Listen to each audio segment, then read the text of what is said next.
যাদের ঋণ খেলাপির পরিমাণ 26,000 কোটি টাকা। ব্যাংকে সাধারণ মানুষ টাকা রাখে, তার টাকা ফেরত দিতে পারছে না। এই ঋণ খেলাপিদের আবার যারা পুনর্বাসন করছে, জনগণের টাকা যে আবার দুর্নীতি আর লুটপাট করে তারা এক স্বর্গরাজ্য পরিণত করবে, তা বুঝতে আমাদের আর বাকি নাই। এজন্য আমাদের জেগে উঠতে হবে আমাদের অধিকারের জন্য। সাতক্ষীরার জনপদ মাজলুম, নির্যাতিত, নিষ্পেষিত এই জনপদ আওয়ামী ফ্যাসিবাদের আমলে আমাদেরকে দমিত করা হয়েছে, কর্মসংস্থান সৃষ্টি করা হয় নাই।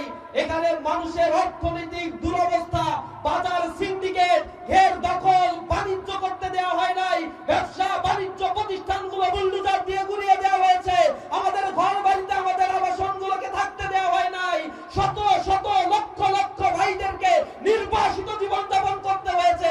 আমরা এই জনপদে আর কোন জালিমকে স্থান দেব না যে জালিম এই জনপদে আবার জুলুম করবে।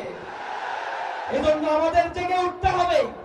আপনারা দেখেছেন তরুণ সমাজ বাংলাদেশের প্রতিটি বড় বড় বিশ্ববিদ্যালয়, ঢাকা বিশ্ববিদ্যালয়, জাহাঙ্গীরনগর বিশ্ববিদ্যালয়, জগন্নাথ বিশ্ববিদ্যালয়, চট্টগ্রাম বিশ্ববিদ্যালয়, রাজশাহী বিশ্ববিদ্যালয়, যেগুলো জ্ঞান বিজ্ঞানের আতুর ঘর হিসেবে পরিচিত, সেই বিশ্ববিদ্যালয়গুলোতে তরুণ সমাজ একচেটিয়া ইসলামের পক্ষে, ইসলামী ছাত্র শিবিরের পক্ষে তারা রায় দিয়েছে।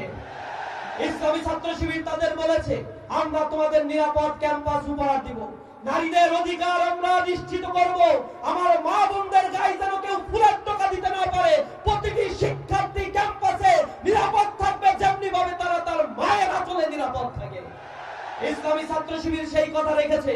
প্রতিটি ক্যাম্পাসে যা বরাদ্দ আমাদের দেওয়া হয় নাই, 4 চাইতে 5 গুণ বেশি কাজ আমরা করেছি।